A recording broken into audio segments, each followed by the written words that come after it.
The noise in the background is the open cast quarry behind Beath at Cuff Hill. I'm not quite sure if it was about during Dugald Semple's time, but it's a real pain in the arse, you know. Not only are these people gouging out the earth, but to live in the vicinity of such noise. Anyway, this is the old farmhouse. Finally found it.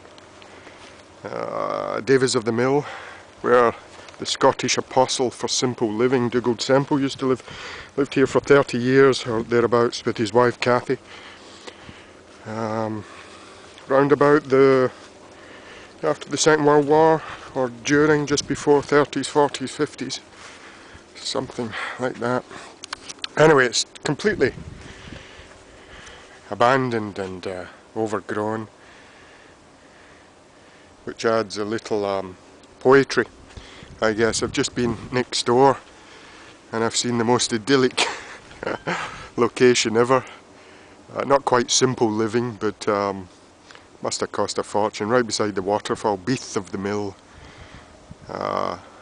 If you're ever down in this neck of the woods, nip next door and have a look. It's absolutely stunning. Complete contrast, let's say, with Semple's idea of simple living.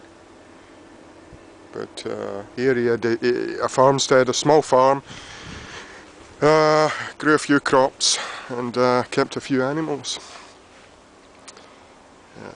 But all along, you know, preached the idea of looking after animals, vegetarianism, fruitarianism, long before it ever became fashionable. And was known as the Birdman of Beath for his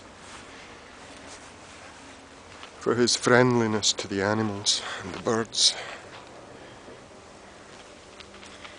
But yes, a real shame to have forgotten not only the farmhouse here, but himself as a character, as an apostle for a more ecologically minded living in a time now, especially when we need it. But sadly, in the Scottish canon of literature and philosophy, he has disappeared almost entirely.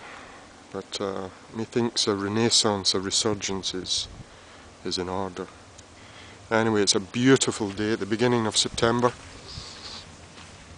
and so there you have it. Davies O the Mill and its bucolic, though somewhat noisy, environs.